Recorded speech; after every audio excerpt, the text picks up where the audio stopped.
As an actor, I just really am just interested in well-directed, nuanced, specific stories that can be universal.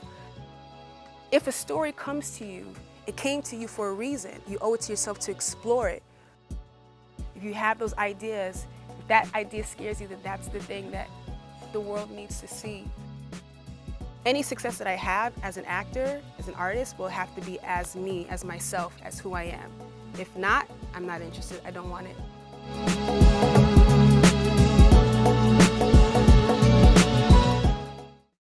So thank you. My name is Adepero Oduye, and the labels that people have associated with me are actor, and now director, writer, filmmaker. But I like to call myself a radical creative. That seems a little bit more encompassing. It's kind of hard to pin down one thing. And I'm just so happy to be here, and thank you guys for coming. I really do appreciate it. Thank you for having me.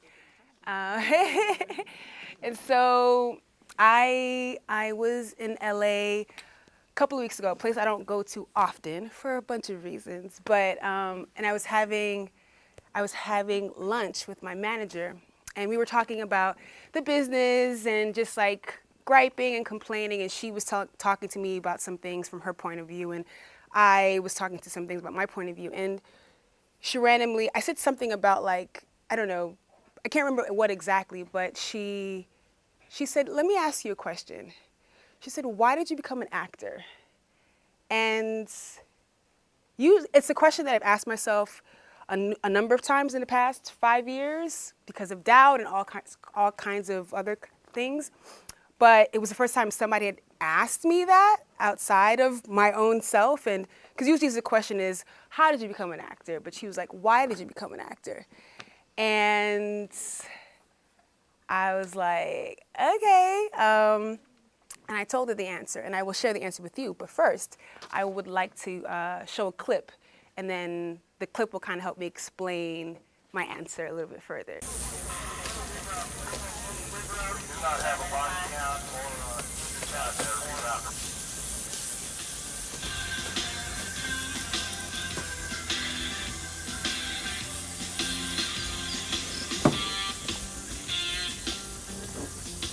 When I passed by thee and saw thee polluted in thine own blood, I said unto thee when thou wast in thy blood, live. Yea, I said unto thee when thou wast in thy blood,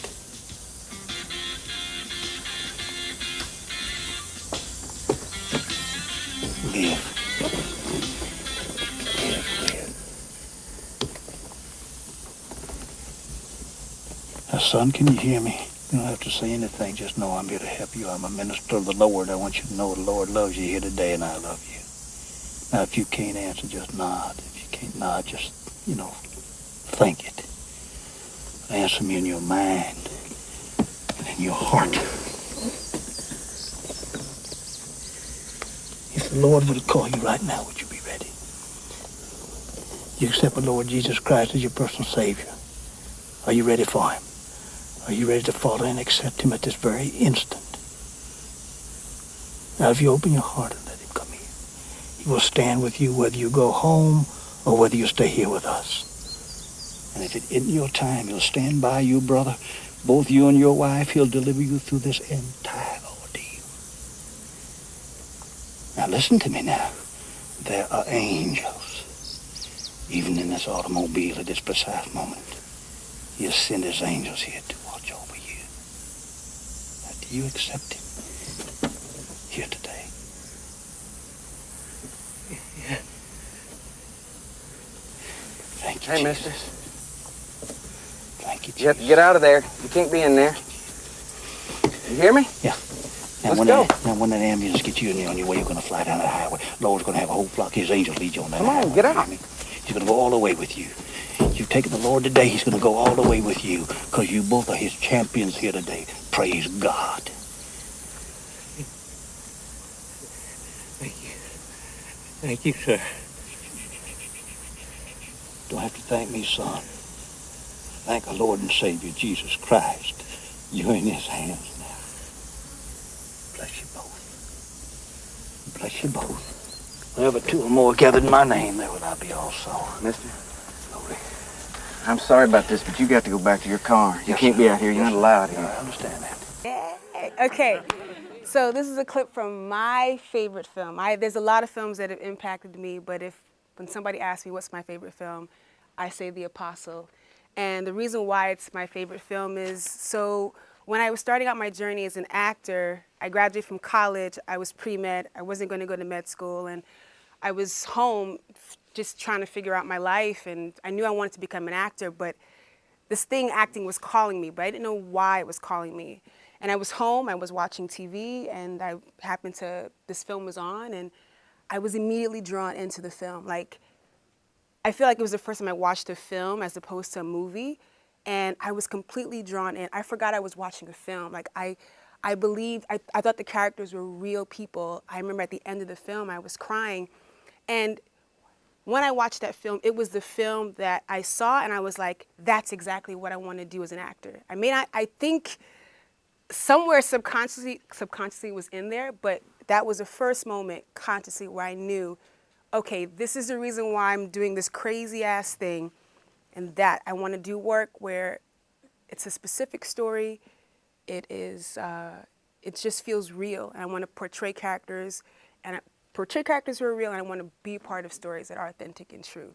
And I watched this pretty early on in my career, and I think following my gut, once that seed was planted, it was just following my gut, and finding my way until I'm here sitting with you guys. And I think The Apostle was also the beginning of me realizing the power of film, the power of storytelling in film.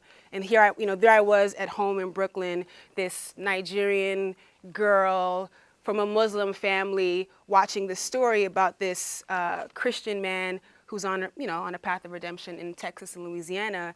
And I don't know, I'd never been to Texas. At that point, I'd never been to Louisiana. But here I was, completely drawn into the story. I was completely taken into this whole other world. And to me, that's the power of film. And that I saw a film years later, and that film found me in Brooklyn. And I think what's so powerful about film is that it's a wide-reaching medium. Meaning I've seen films way after the fact that have impacted me, that have touched me, that have just like blown my mind. And you can take film anywhere. Theater, I love theater, and that's a whole nother bag of things, but film is what really got me going, and really what the power of storytelling. I really saw that firsthand. And I was really, along my journey, I was really fortunate to just find work and then work with incredible people that just kind of like, it was just all about like this, like opening to seeing what's possible, and working with amazing directors and writers and actors and teachers and cinematographers. And it was just like, I felt like the vision it was like a fine tuning of a vision that was kind of planted deep down before, then this kind of like made it kind of really conscious, and then it was just, since then, it was like a fine tuning. And one thing that really highlighted the power of film for me is when I was at Sundance with Pariah. Pariah, the feature, was the opening night film, and there I was standing on stage.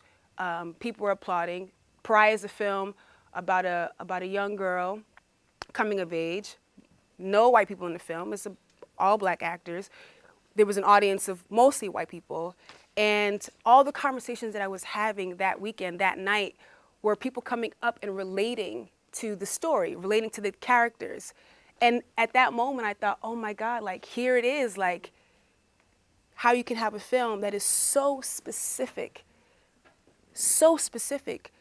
but yet so universal. And I'd heard that before, and I've heard it since then, but that was the time when I really, really understood that. And for me, that was just super powerful, that I could speak to people who could relate to it as a parent, and they live in Utah, and, or people who, they would say, I don't like gay people, and then they would, like, something had shifted, and they were able to have a conversation. And so for me, that's what's super powerful about film, and I love it. Absolutely love it. And and as an actor, I'm really, I just really am just interested in digging in to stories that are specific, nuanced, well-directed, just just well-directed, nuanced, specific stories that can be universal. And how I got into directing and writing. First, I will say that I've always been creative. I've never been okay with waiting.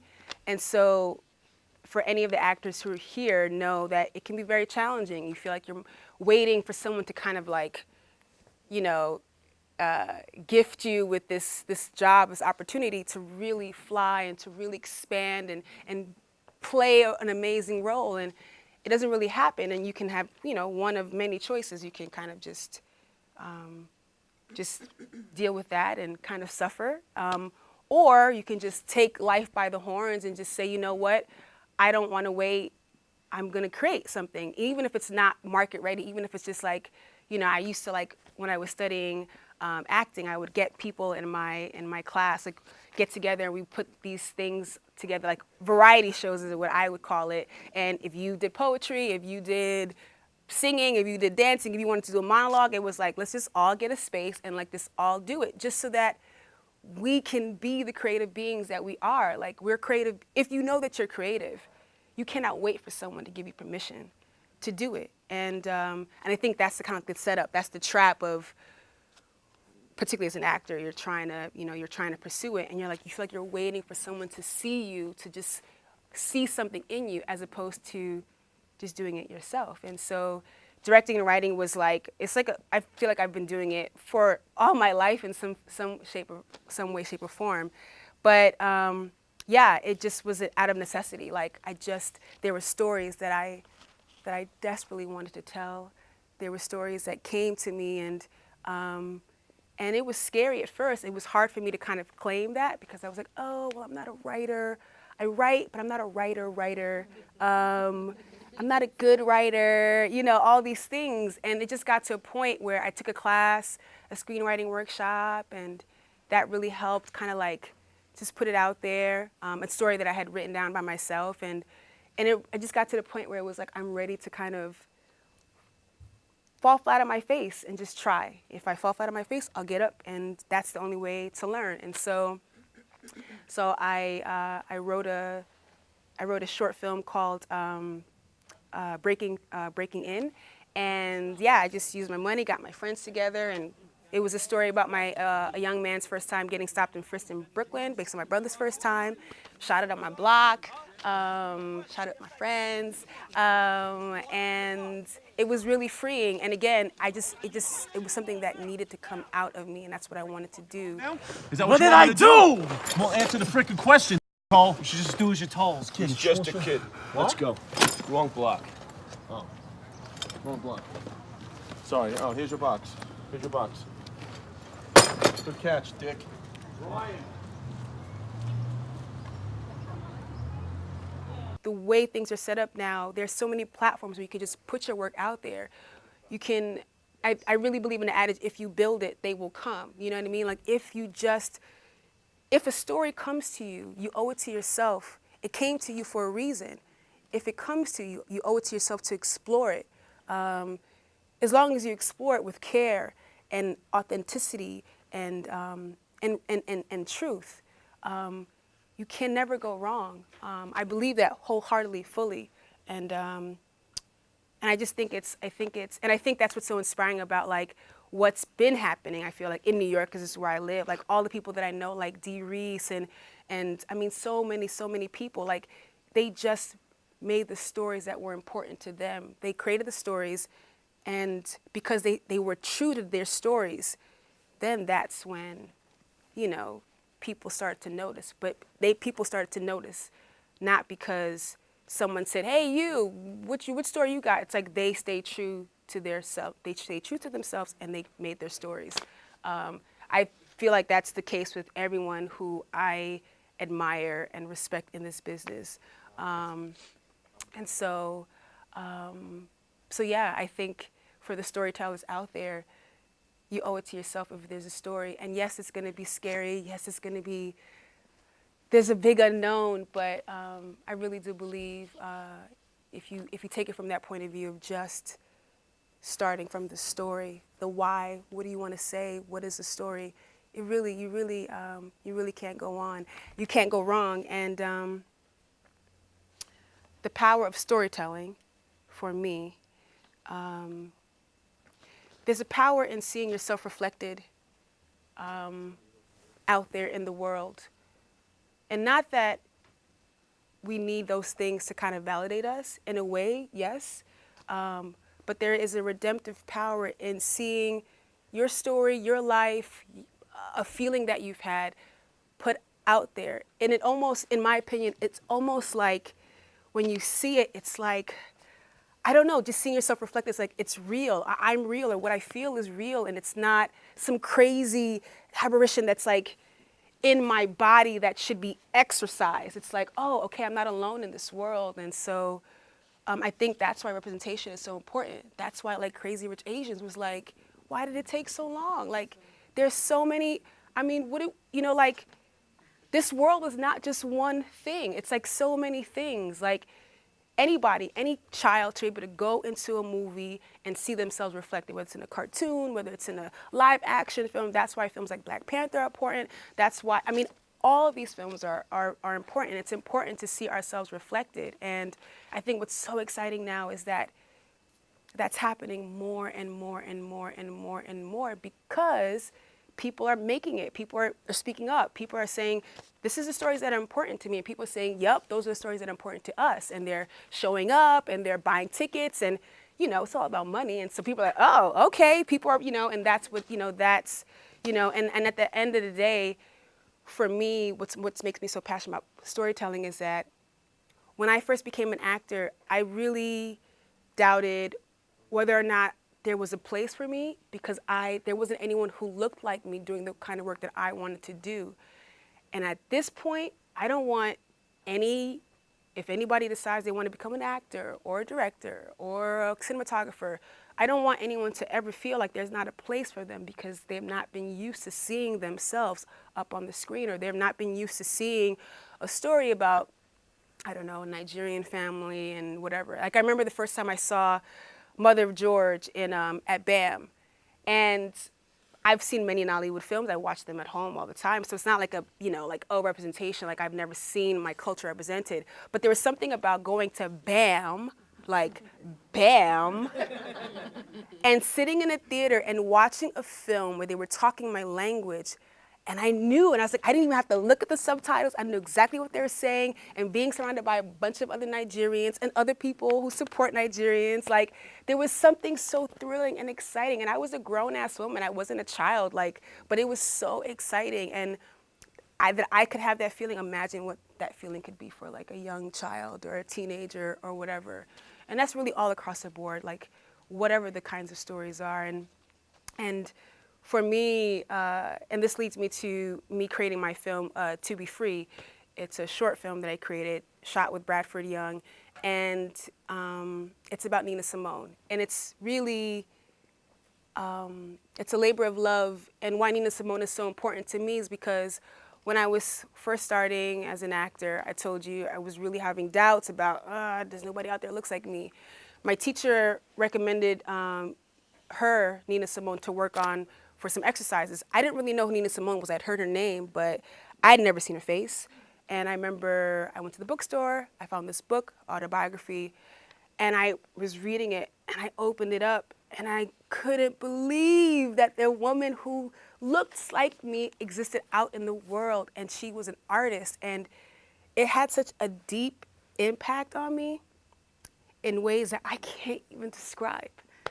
So anyway, this film, To Be Free, years and years later, that I made now, is from that. And the only reason why I'm here, I really feel like, is because I read that book, and there was something about seeing her, knowing that she existed, was like, okay, Adepero, you too can exist, and you too can go on forth and tell stories. You know, at the end of the day, if you feel like you are a storyteller, the only thing that I can say is just claim it, claim it, claim it. Don't wait for somebody. You don't need to wait for anybody. There's so many resources, and like Brick, you know, places where you can, like, learn skills. to tell the stories that are important. We need them. We need them from all points of views, from all walks of life.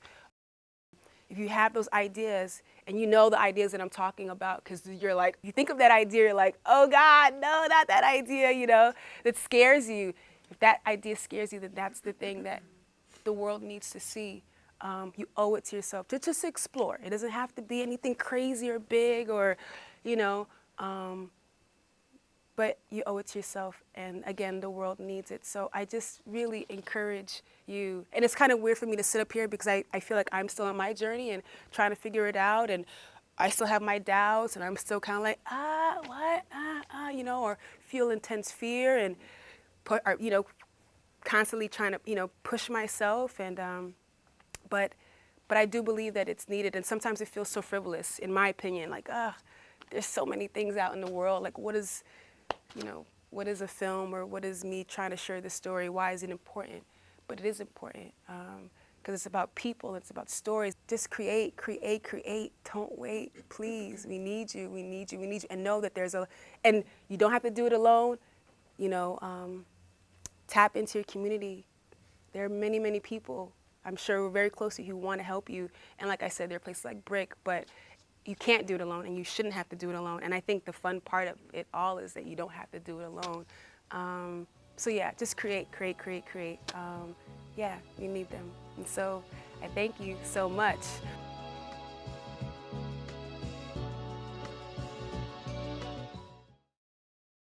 So I am an actress.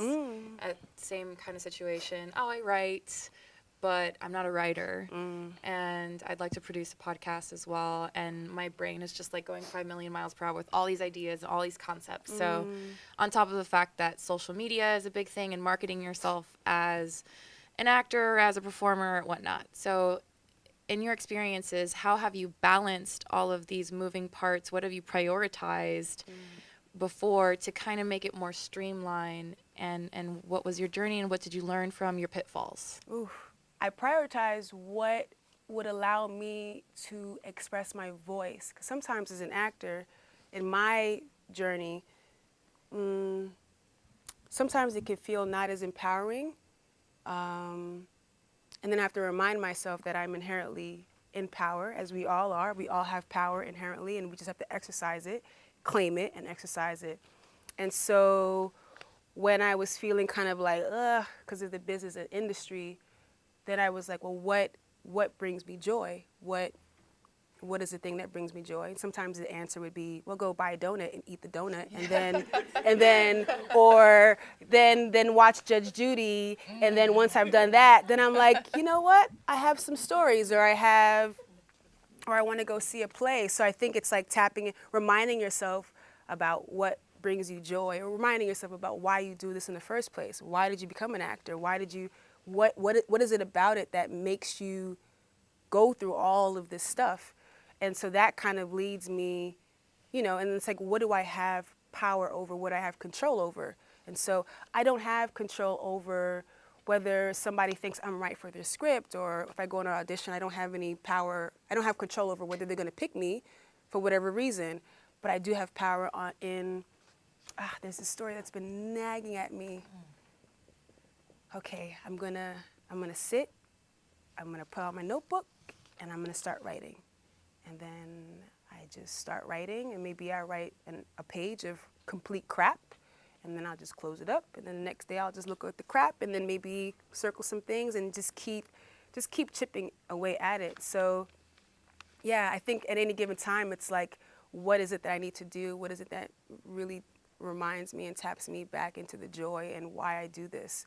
In terms of like the whole social media, I mean, I am not the best to talk about that, because for me, it's like just not be on social media. Like, I need to do that. Like, there are like periods of time where in social media, I don't see it and it does not see me. And that sometimes I need to do that, because it does get a little overwhelming. And then, you know, because the danger is the comparison. You're seeing friends and people and being like, oh, things are happening for them, and you cannot create from that space. You have to create what is your own. You cannot it's not a competitive thing. I'm not a competitive person. Sometimes I'm like, maybe that's been my downfall, but it's not, because because my lane is my lane. And so sometimes I need to stay off of social media just so that I'm very clear about that. Like, no, do what you do and focus on that, and you'll never stray. You never stray. Yeah. Amazing. Thank you so much. Thank you.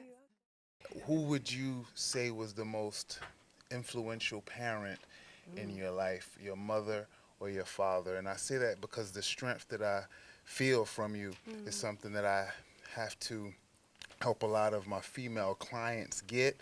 And so I'm curious at what was your backbone? What was the biggest influence? Well, my dad is the one who instilled in me that I can do anything, that I can do absolutely anything. At the time, I don't think he'd be happy about me becoming an actor, but I'm sure at this point, and I know that my dad watches over me, and he's been guiding me. But so my parents, they gave me a very strong foundation, because in this industry, honestly, it's so easy to lose yourself. It's so easy to lose your way, and I think it's my parents, who they are as individuals. I think part of it is, being a Nigerian, immigrants, in a new country, and just making sure that you don't lose yourself, that you stay true to who you are. So it's been very, so I was very clear from the beginning, and a lot of this had to do with my dad. I've always had natural hair. I was always clear that I would never change my name. Like, my name would stay intact, even though people have suggested I should change my name, which I was like, so I always knew from the beginning that any success that I have as an actor, as an artist, will have to be as me, as myself, as who I am. If not, I'm not interested. I don't want it. So there's never a thing like, oh, well, maybe I'll just do that just to get in the door. No, because for me, not knocking anyone else who does it, for me, it's like a slippery slope. Once you start to give up certain things, then it can snowball. And then at the end of the day, you look yourself in the mirror and you're like, I don't even know who this person is. You don't recognize yourself. And so I was very clear about that I would not lose myself. So I don't know. I would say my dad in many ways, but my mom, she supported me throughout this whole time, this crazy endeavor, what she thought at the time. And now when I'm wanting to give up, she's the one who's encouraging me. So, and reminding me, like, no, people need to see you. People need to see your face. So here I am, yes. So I am not a natural storyteller. At least I don't think so. As I mentioned earlier, I'm trying to do videos and storytell for the purposes of radical collective action. And so when you brought up Nina Simone, that was a very a kind of interesting connection. So do you have any advice for me or anybody else who's trying to do something that's related to something that's issue-based, or something that's, factual, or an idea that's rooted in something that's, I guess, true, that you can kind of like create a story around that and make it engaging? Yeah, I think number one, pick something that you really are passionate about telling, if it's an issue, if it's a cause or whatever, a phenomenon, something that's happening that you want to speak on. Make sure it's something that you absolutely have passion about, because it is a process, it is a journey, and it's not necessarily going to be easy, or it's just a process. So you just want to make sure that as you're doing it, that it's something that that you're passionate about. And also, there's no rules. There's no set thing in terms of the form. Like, if you wanted to do something that's part doc and part narrative, if you wanted to do something that's like a mix of a doc and narrative, and it's got some music and some dancing, I mean, whatever you feel like would best serve the story, I think you can play around, you can experiment, you can try things. You owe it to yourself, because you're not going to know what it is until you see it. And so I would just encourage you to just... And also, because these are not things that people are going to want to pick up, or commercial entities most likely, do you have any, you talked earlier about having a collective with your friends or fellow storytellers. Can you talk more about that and how that experience was, and any advice for people who are trying to do similar things? Yeah, I'm not good at asking for help. I suck at it. Suck at it. And it got to a point where I realized I have to get out of myself. And if I'm, for example, with To Be Free, because it's something that was so important to me that I had to ask for help. I had to enlist. I had to get out of whatever that is. And the fact that there are people who are dying to help, people who just, either because they're your friend and they love you, or they actually really believe in what you're doing. But I had to be the one to have the courage to speak up and out and say, hey, I have this thing. You know, we're going to shoot it one day in Brooklyn. I really, really love, and I realized I didn't really have to say much of anything. People were just like, yeah, all right, cool. And I'm just like, that's it? Like, okay, you know, and it's like, but just like really like what is possible when you just step out of your comfort zone. And everyone's comfort zone is different. Some, like my little sister, she has no problems asking for help. Like she like lives for asking for stuff. That is not me. Of course, she's my younger, my baby sister. But yeah, like it's important to, because you cannot do it on your own. And it's no fun to try. And it's really going to be effing hard to do it. And my experience with To Be Free was life-changing because I realized that I could create female-led production, high vibrating, everybody respected. There's none of that hierarchical bullcrap, and everybody's coming in to collaborate and create, and that it's possible to do that. And once I felt that, I was like, oh, okay, I'm not waiting around for some audition or whatever. I'm like, I want to keep doing that, and that solely was just from people like my friends, and then their friends, and like, I mean, it was such, that day changed my life because it was just amazing and beautiful, and I was so humbled and just so thankful for everyone who came, but it all started with me, hey guys, I have this idea,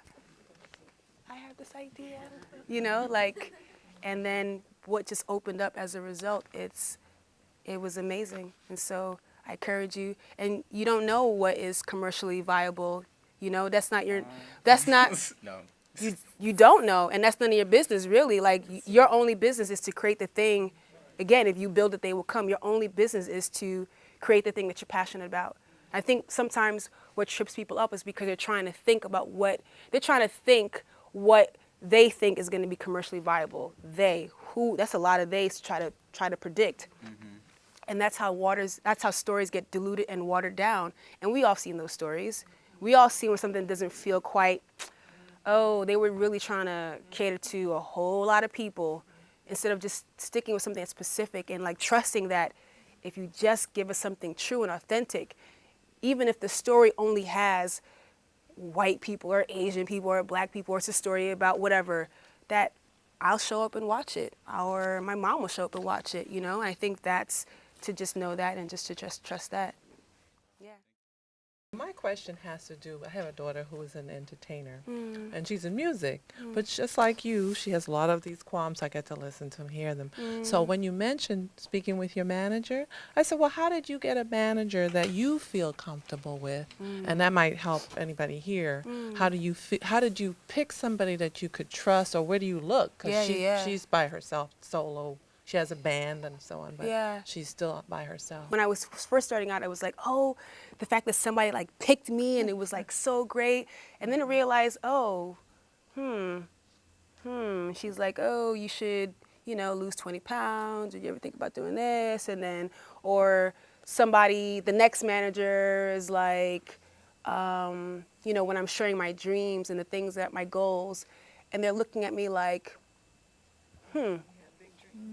They're like, or they don't really know how they're going to get you there.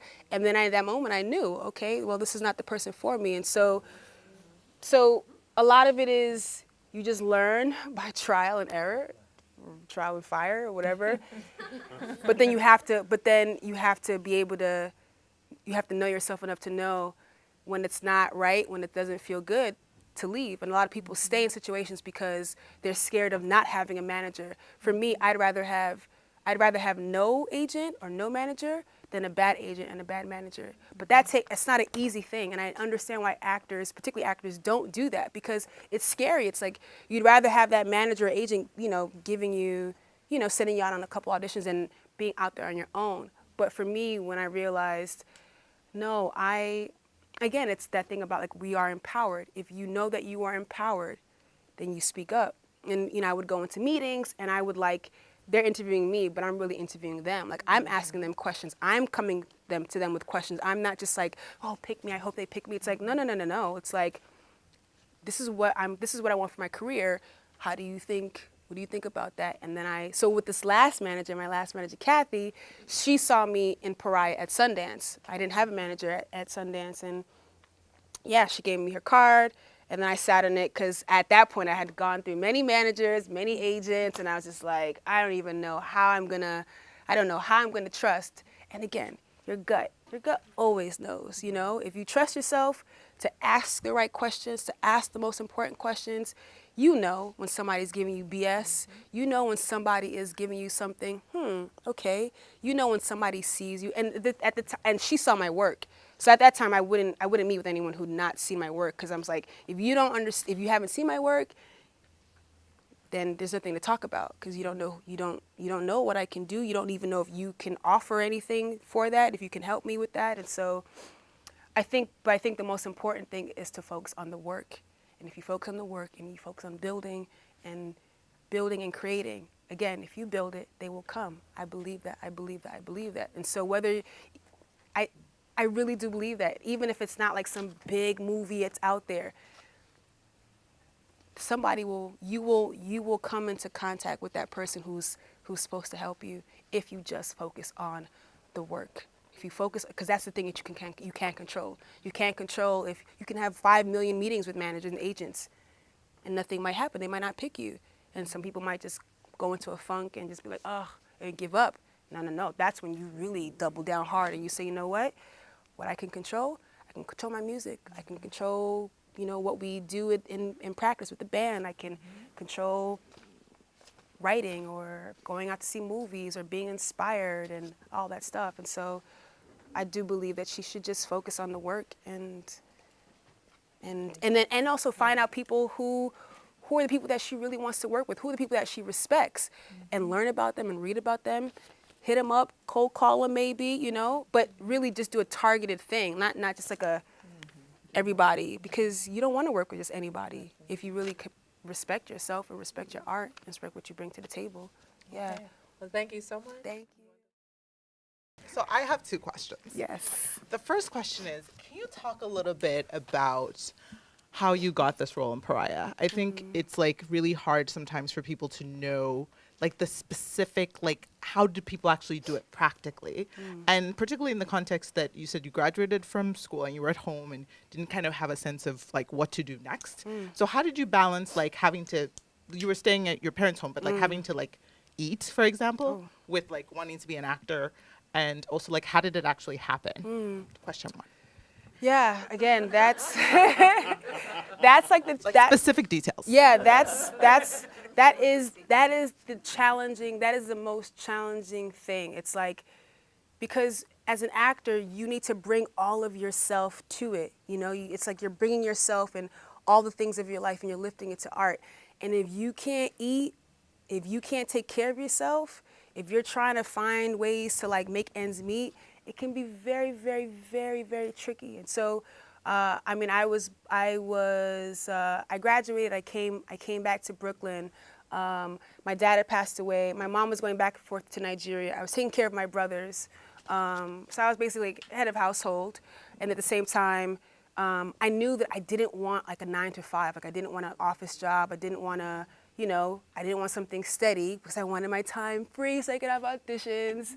But that meant I was doing all kinds of jobs. So I didn't allow the fact that I had an Ivy League education, a degree, I was I need to do whatever. I wasn't oh, well, I have a degree from Cornell, I can only do. No, I had to do whatever I had to do. And so I worked for the census. I gave out flyers in the street in the rain. I worked at Old Navy doing visual merchandising. I worked at Summer Stage and concessions for like 9 summers. Like that was like my thing. I did so many different, I did like toy demonstrations, promotional work, stock photography. Like it was just like, I was my last non-acting job was I was doing catering. Yeah, I'm trying to think. I did so many. I attempted the NFL. I was doing filing. I did so many things just so that I could pursue my dream. And I had so many friends who did the 9 to 5, and they couldn't. They were like, they needed something stable. And I guess I just have that personality where, oh, you know, I could just fly by the seat of my pants. And my siblings are not like that. They're just like, I don't know how you did it. I don't know how you do it, you know.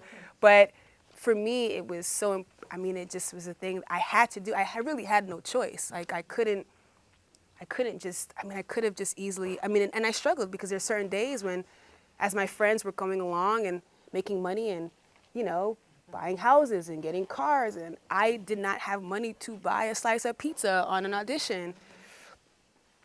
It was very hard, and I thought about giving up so many times. But the times when I was at my bottom, I would just, my heart would always speak, and it was always like, keep going, keep going. So this leads me to Pariah. So Pariah was a short film first. I was working my job at Summer Stage, and usually summertime is like, you know, popping and work, so I wasn't really checking for auditions because I was like, listen, I got to make money. So I got an email with a whole bunch of castings, and one of them was Pariah, and I submitted. Something about it was like, oh, I really want to be a part of it, and it was Dee's thesis film, and I had read somewhere that if you're particularly interested in film, that a great place to start is working on student thesis films, because at that point the filmmakers are very like seasoned, and you know their thesis film, that means that they've learned a lot about the craft, and so the quality is so again, talk about targeting what I was. So then I was only targeting thesis films, but I submitted myself to be an extra. Like I looked at the thing, I was like, oh, they're looking for people to play high school students, and I was like, hopefully they pick me for that. Like, you know, I just want to be a part of it. Why do you think that is, that you didn't? I don't know. Not that I didn't want to do roles like that, but I honestly can't even tell you. Like, I just was like, yes, me, auxiliary high school student. Like, literally, that was the title of it. And, God, thank God for people who see more in you than you see in yourself. So I remember I was at work. I was getting ready to set up, and I got a call on my cell phone, and it was Dee, and she was like, yeah, we would love for you to come in for the lead. And I was like, what? I was like, oh my God, okay. And I was like super excited. And I remember I had that audition, and I had an audition for like this play. Like I had like 12 pages of sides to read, and something about Pariah, the sides, I just immediately, the character is like, I know this. I just know what this character is feeling. I just know this. And I asked my little brother to borrow his clothes because I just was like, I got to wear the clothes. And I went to the audition, and I just told myself, I'm just going to enjoy myself. I'm going to do my best. I'm just going to have fun. And if I can just do that, that's all I can control. And I went in. I was prepared. I went in. I did it. They were super organized and super lovely. And yeah, and then I just was like, okay, did it. I walked out. I remember I went to the bathroom. I changed, and I walked out and did my, went beyond, went on with my day. And then, yeah, and then I got a call back, and then another call back, and then I was doing like chemistry reads, and then at the last call back, they told me I got it, and I was just like, I can't even tell you. Sorry.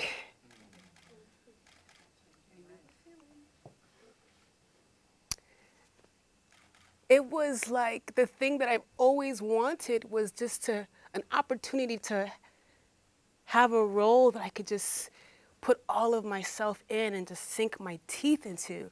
And here I was having opportunity. I remember being so excited because I got the schedule and I was like, I'm gonna be on set every day. And I just was like, like on my bed and just like looking at it, and it was just like the best thing ever. And I didn't get paid and I didn't care. And at the time I didn't know it was just that role. And then I got to we did the film and I remember like meeting Dee and working with Dee and working with Bradford. And I remember I didn't really know what cinematographers did. And I remember just watching and I'm like, whoa, like he's amazing without really having seen any of the footage. And of course, as we all know, Bradford Young, if you don't know who he is, he's a genius cinematographer.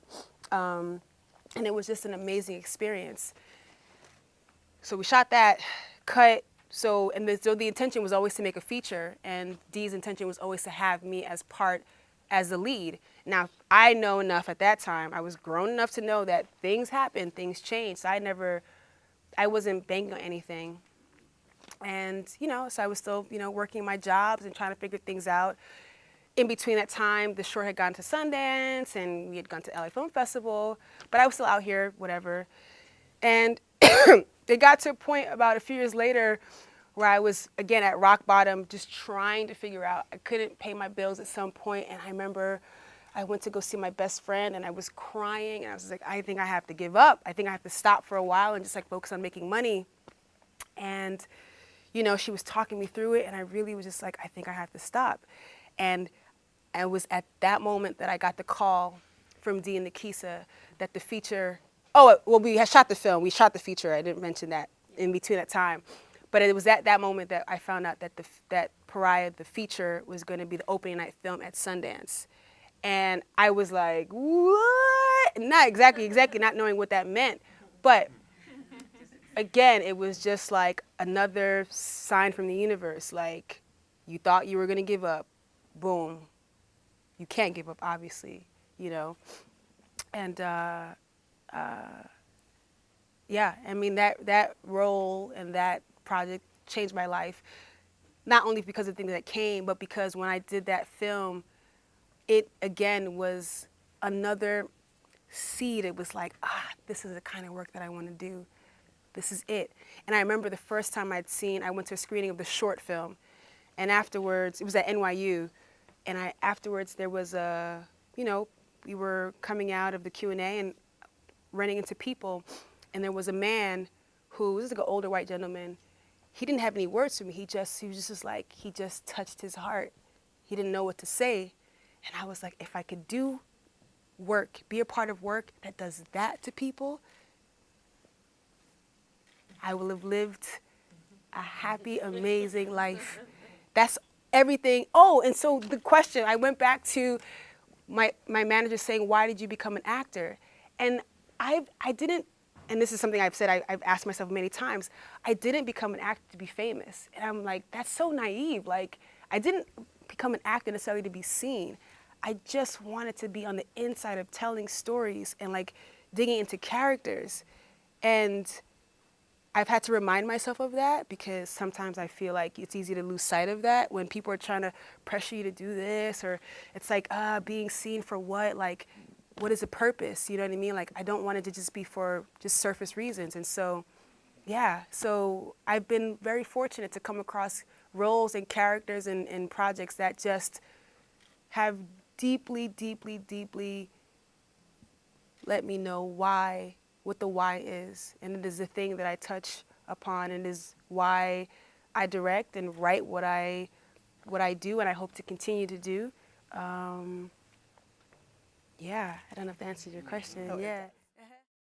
I'm a little nervous. I don't know why. Don't be nervous. I'll put it out there. Don't hold my hand. Don't be nervous. Thank you. So you did say that you were Nigerian. Yes. And my family's, I'm first generation Haitian American. Yes, I So, see. yes. Yes. So a lot of times, culturally, it's difficult for family members to really understand what I want to do in entertainment. Yeah. I want to write, I want to produce. And sometimes they can not, I think they think they're being supportive, but they're kind of almost discouraging me from going for it. And I try to tell myself, you know, they don't have your vision and stay focused. But is there any advice you have to keep yourself motivated and to also be able to communicate to your family what your dreams are without being defensive or disrespectful, because you know, if you disagree with someone of who's course. older than you, you're disrespectful. Yeah. So what's your advice for that? So I think the thing to understand is that people, they want the best for you. And whatever they're saying and they're doing it out of love. They might not understand, they might not know, but like, they just want the best for you. They might not know exactly because, for example, my mom, she had no idea what the hell, when I say I'm not going to med school, but I'm going to become an actor, she was like, She almost fell out. what? She didn't know, I don't know, what is auditioning, she didn't know the terms I'm throwing at, like, it was like, she literally thought I went crazy.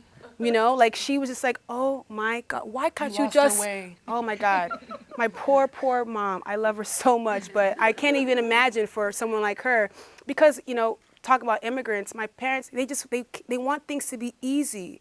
They suffered, they went through a lot of things. They want things to be easy. They don't want you to just come into something that's going to be hard. The first thing that my mom said to me when I said I wanted to become an actor, she said, but you're Black.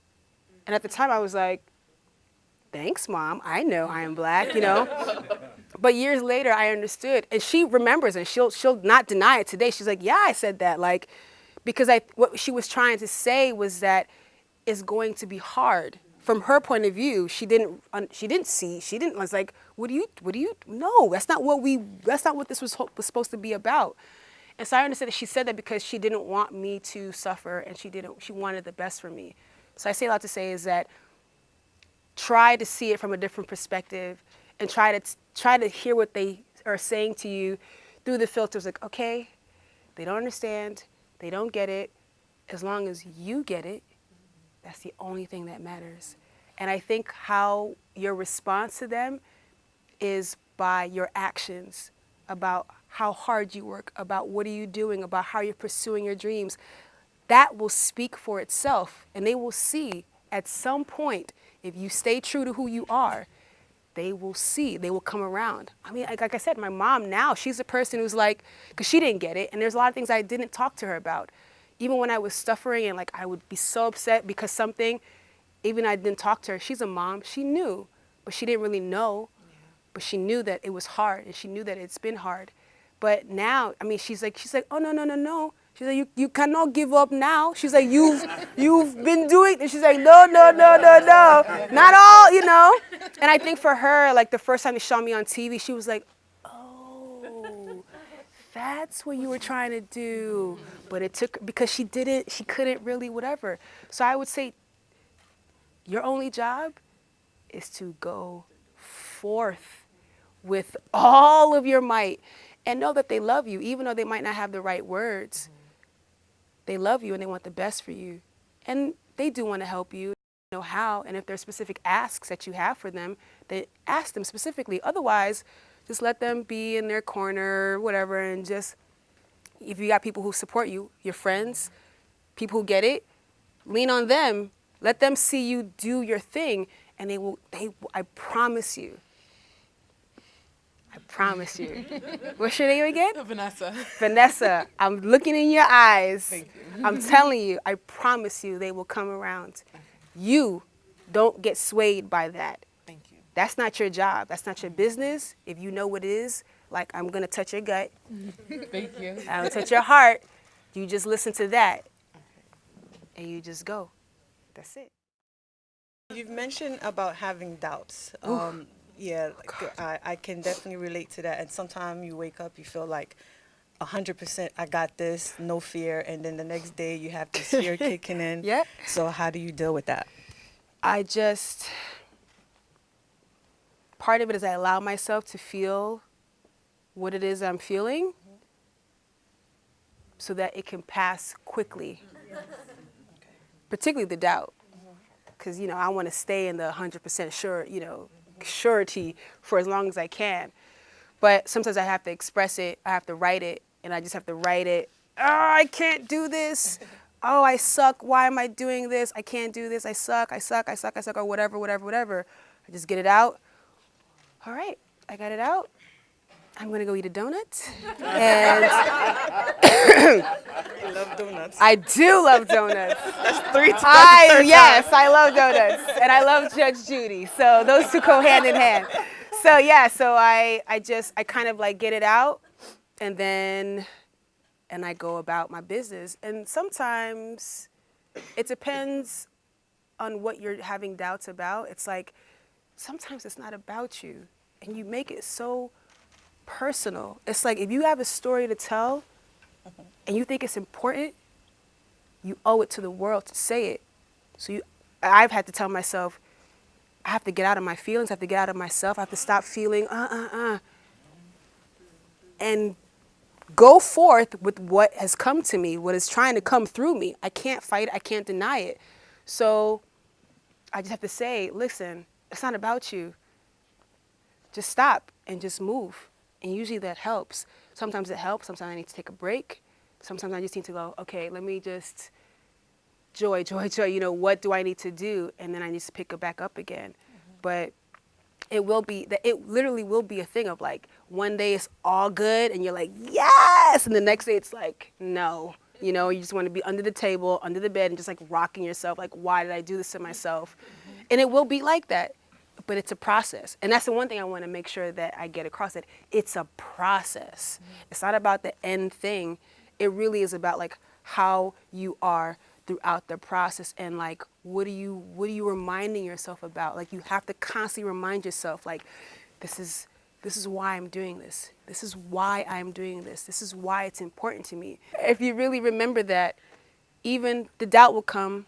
The doubt is there. It's okay. And sometimes the doubt is there to highlight the thing that you're supposed to be doing. Usually things you don't care about, you don't feel doubt about, because it's just like whatever. But usually the things that are really important, the things that do need to come through, the things that do need to happen, you will feel fear and you will feel doubt.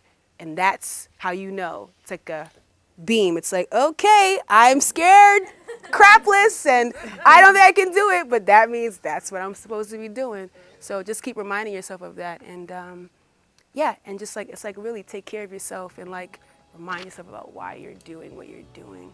Yeah.